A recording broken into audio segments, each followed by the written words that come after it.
বিদ্যালয়ে পঠন পাঠনের পাশাপাশি পড়ুয়াদের স্বাস্থ্যের কথা ভেবে সরকারের পক্ষ থেকে সপ্তাহে একদিন করে আয়রন ট্যাবলেট খাওয়ানোর ব্যবস্থা করা হয়েছে ইতিমধ্যেই। সকল পড়ুয়া সেই ট্যাবলেট খাচ্ছে কিনা তার রিপোর্টও দিতে হয় স্বাস্থ্য দপ্তরকে। শনিবার পশ্চিম মেদিনীপুর জেলার অন্তর্গত কেশপুর ব্লক প্রশাসন ও স্বাস্থ্য দপ্তরের পক্ষ থেকে আয়রন ট্যাবলেটের ওপর একটি রিপোর্ট নিয়ে বিশেষ আলোচনা সভার আয়োজন করা হয় কেশপুর অডিটোরিয়াম হলে। কেশপুর ব্লকের সমস্ত এসএসকে এমএসকে প্রাথমিক ও উচ্চ মাধ্যমিক বিদ্যালয়ের শিক্ষকদের নিয়ে এক বিশেষ মিটিং অনুষ্ঠিত হয়। এই মিটিং এর প্রধান উদ্দেশ্যই ছিল বিদ্যালয়ের পড়ুয়াদের সাপ্তাহিকভাবে সেই আয়রন ট্যাবলেট যাতে যথাযথভাবে খাওয়ানো যায় তার সম্পর্কে বিস্তারিত আলোচনা।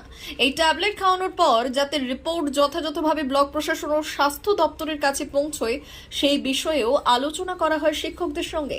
আলোচনা সভায় শিক্ষকদের পাশাপাশি উপস্থিত ছিলেন কেশপুর ব্লকের যুগ্ম সমষ্টি উন্নয়ন আধিকারিক সৌমিক সিংহ, ব্লক স্বাস্থ্য আধিকারিক শিবনাথ ঘোষ, পঞ্চায়েত সমিতির সভাপতি চিত্তরঞ্জন গড়াই, জনস্বাস্থ্য কর্মাধ্যক্ষ জাহাঙ্গীর খান, শিক্ষা কর্মাধ্যক্ষ হরিপদ মাইতি, সমিতি education officer Sanjay Mahato, Keshpur SI Abdul Halim, doctor Shrabanti Dutta প্রমুখ।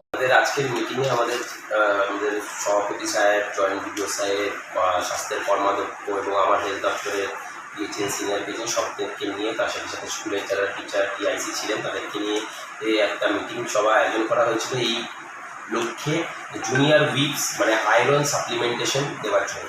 আয়রন সাপ্লিমেন্টেশন স্কুলের বাচ্চাদের, স্কুল অনগোয়িং চিলড্রেনদের, রিপ্রোডাক্টিভ এজ ফিমেলদের এদেরকে দেওয়া হয় যাতে তাদের রক্তাল্পতা থেকে তাদেরকে বাঁচানো যায়।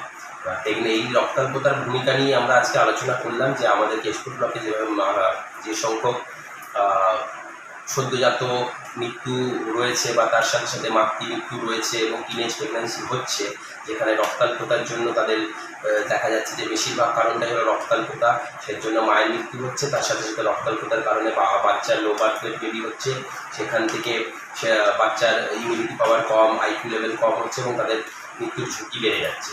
সেইগুলোকে প্রিভেন্ট করতে হলেই আমাদেরকে আয়রন সাপ্লিমেন্টেশনের ভূমিকাটা একটা অত্যন্ত গুরুত্বপূর্ণ, যেটা পশ্চিমবঙ্গ সরকারের স্বাস্থ্য দপ্তরের থেকে সাপ্লাই বিনামূল্যে করা হয়। আমাদের স্বাস্থ্য দপ্তর থেকে আমরা স্কুলের সেগুলোকে ডিস্ট্রিবিউট করে স্কুলের টিআইসিদের দায়িত্ব দিয়ে সেইগুলো আমাদের স্কুলের ডাক্তারবাবুদের অবজারভেশনে সেগুলো তাদেরকে খাওয়ানো হয়।